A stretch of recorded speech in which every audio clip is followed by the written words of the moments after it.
The reason I got involved with Touring Car Masters really was because I wanted to obviously step down from the professional ranks, you might say, and be involved in something that was a bit more laid back, a bit more fun, and that I could do with some of the friends that I've made over the years working in the professional teams.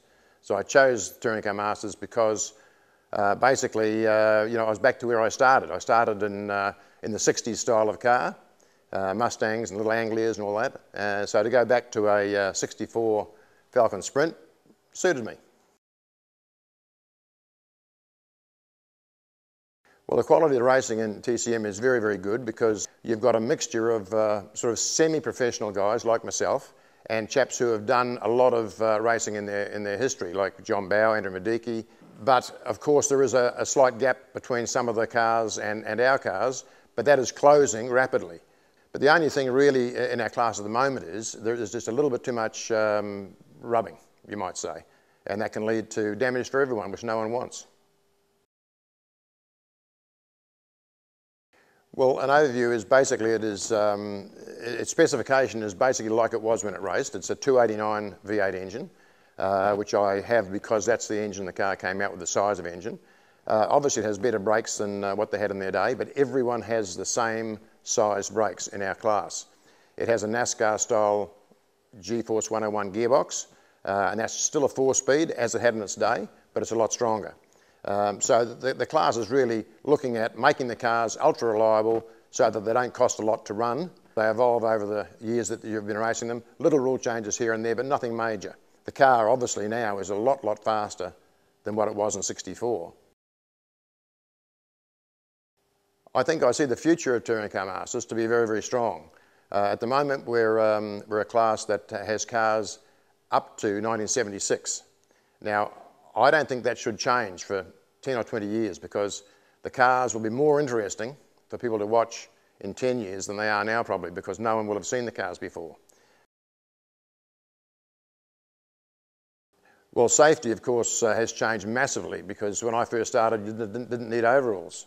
I used to drive with no shoes because I had a better feel for the pedals, so I just used to flick my shoes off and drive in socks.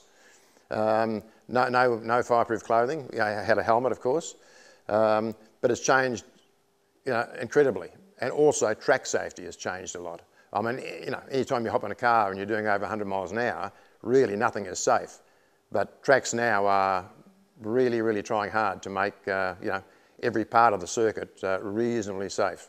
Whereas when I first came to Bathurst, for instance, in 1974, there was a barbed wire fence separating me from a huge cliff to fall down. So, but you didn't worry about it. You didn't know any better in those days, so you just coped with it and, believed that you wouldn't slip down the cliff.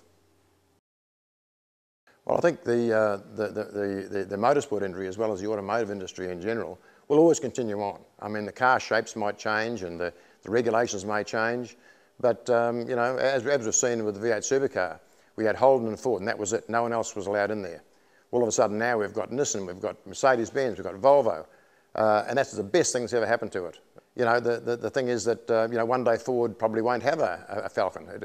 They'll have to race a Focus or something. Same as Volvo. Volvo have got the S60, and I think it's just great. I think the future is very, very rosy, and I think it'll just continue on like that. Hopefully, we'll get BMW or another manufacturer in the class. In Australia, that's our main class, obviously, is touring car, and always has been, and that's what people gravitate to.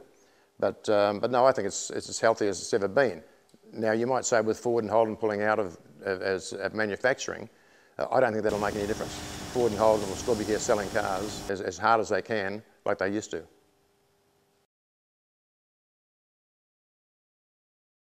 Nowadays in motorsport, it's very, very hard to attract a good sponsor to a category. I personally, and I'm sure the whole Touring Car Masters family, are actually rapt that we've got ENZED, a professional company, and a company that fits with our sort of style of racing as our major sponsor.